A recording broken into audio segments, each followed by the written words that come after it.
San Francisco 49ers fans, those faithful to the bear. How we doing? You doing all right? Yeah, I know. The life support season has been put under. It was put under weeks ago, right?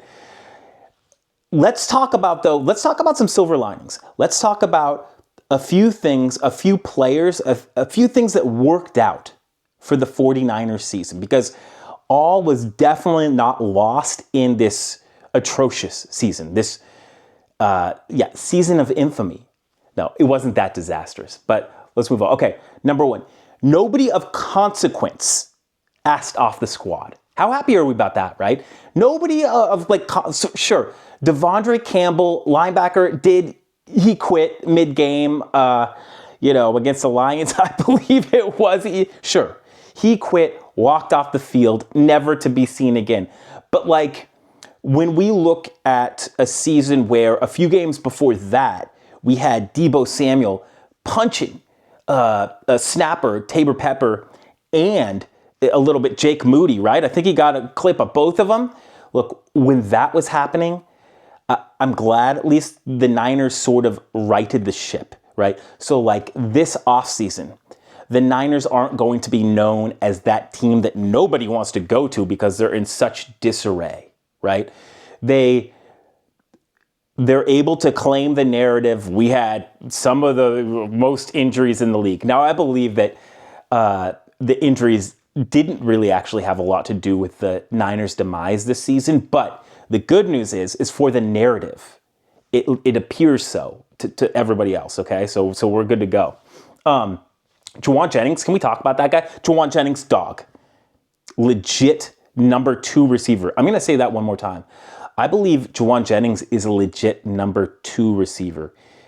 He's able to get open, and he's got the body, right? He's got the frame, 6'3", almost 6'4", and he's just an absolute dog from being third in Juaun most years. He was like a legit number 2, and in a lot of games, number 1 receiver for the Niners. Here's the good news. I think he still has a year left on that team-friendly contract. Nice. Sign him to a better contract, number 1. Number 2, you love when a receiver, and he's not super young, but when a big-bodied receiver like Juaun Jennings has the rapport and the trust of your starting quarterback in Brock Purdy. I think that the Purdy-Jennings relationship is something that is a definitive silver lining for this season. George Kittle. Can we talk about George Kittle? That man is a baller, okay? I think I continue to say, look, if the Niners do eventually win a Super Bowl under sort of this regime, Shanahan, Deebo, George Kittle, the Bosa, Trent Williams, sort of that, Fred Warner, I will be so happy for George Kittle specifically because George Kittle puts on regardless of how the team as a whole is doing. George Kittle is a playmaker. George Kittle, Brock Bowers, I believe, was all-pro, number 1. George Kittle is easily up there. He was inspiring. Despite the end results of a lot of these Niners losses, George Kittle was not only entertaining to watch, but he was inspiring as a player. I think that you have a lot of heart when you look at that tight end / wide receiver core that has a Jennings and a George Kittle in it. Whenever you have those two guys lining up, you at least have a chance, and you know that you're at least going to have a killer running game, right? Because they're amazing run blockers. The Niners rookies. I thought the 49ers rookies did well. I think that John Lynch is still a hit or miss with some of those draft classes early, just atrocious, right? This one, a lot of hits. Speaking of hits, Malik Mustapha, right? Malik Mustapha lays the wood.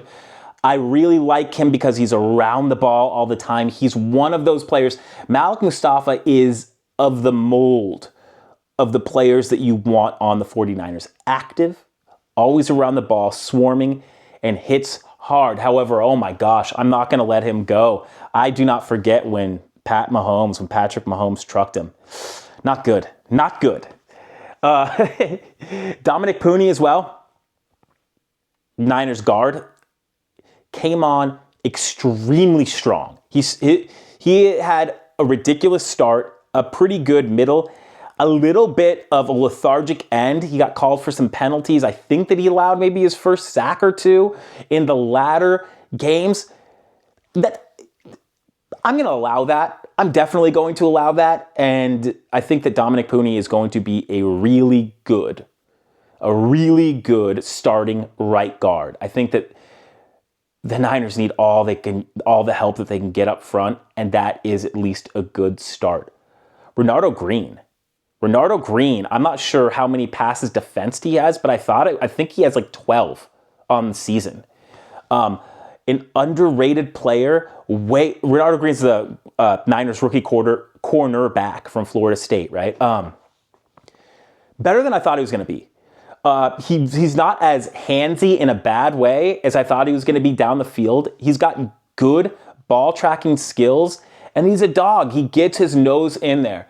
I am fairly confident that with the growth of an offseason, Deommodore Lenoir and Renardo Green can be very, very good, a good cornerback duo in the league. Possibility and chance to be great. Now, if I were the Niners, I would continue to look extremely high in the draft for defensive back help.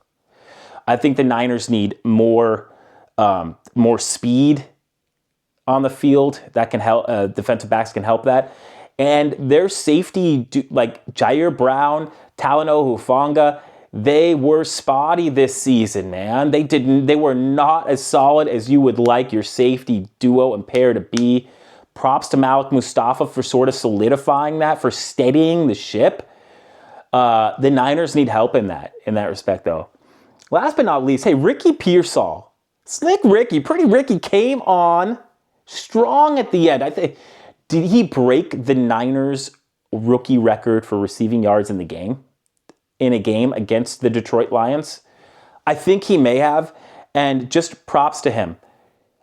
Shot in the chest in training camp, months later, is prospering and had 150 plus yards, I believe. I think it was like 150 plus receiving yards. Props. I hope that you're getting all the help that you can get for being like a victim of gun violence, because that's absolutely insane and horrific.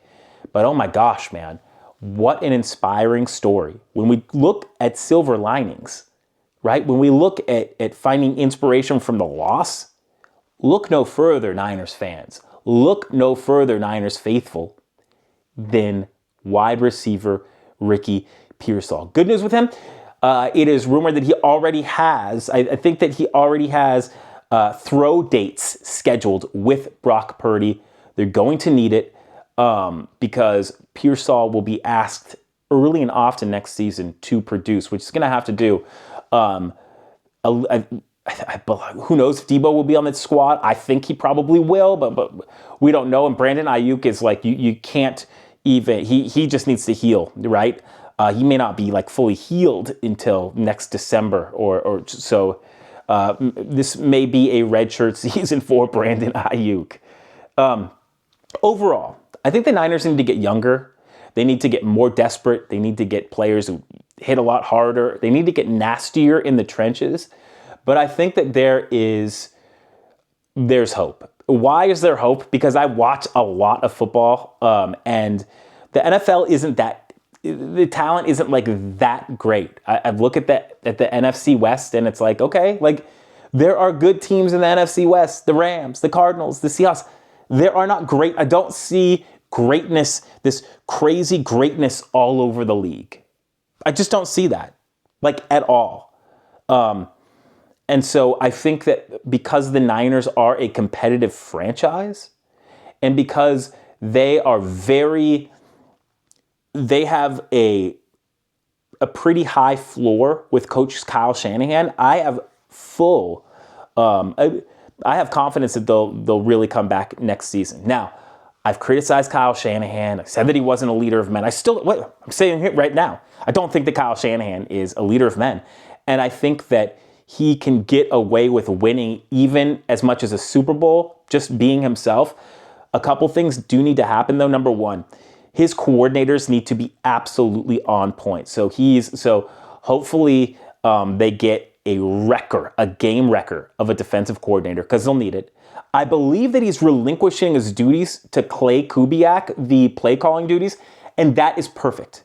That's perfect. That's exactly what we need.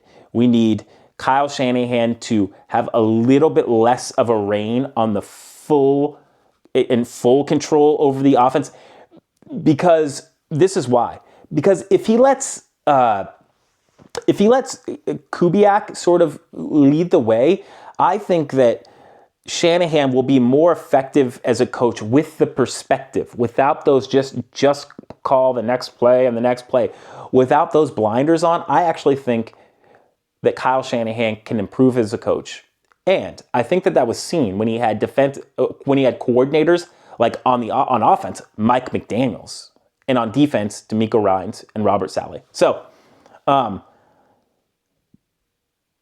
real quick, the Niners, and I'm going to say, they really need to think about the way that they negotiate contracts. Trent Williams, Nick Bosa, and more, and I believe Deebo as well, all signed contracts later into camp and all had atrocious seasons afterwards. So if the Niners are going to draw out the contracts and do that, then the first year that player plays needs to be at half price. Like half price. So listen to this. If Brock Purdy draws out his contract and he gets $50 million a year, but he draws this stuff out into training camp and beyond, his first season, he better be getting paid $25 million. He better. Because because literally statistics show that every single freaking 49er that signs the big contract that had sort of droned on in the offseason has a miserable follow-up season. That's unacceptable. Something needs to change. Pay them less for that next season, right? Brock Purdy's only going to be a quarter or half of how good he is normally. Pay him that. Or think about this. Think about this once. Think about this twice. Think about this thrice. Maybe the Niners should get their deals done a little bit earlier in the calendar year. I think that's a good option. All right, Niners faithful. Hey, who was your silver lining this season? Who was one player who stood out for you and who just really sort of like kept you watching, right? Bad season this year, hoping for a really good offseason and a great season next year. And you can catch it all here at C-Train Station. So, of course, I'll see you next time. But for your Niners content, your San Francisco 49ers content, your Bay Area sports content, you know the place. C-Train Station.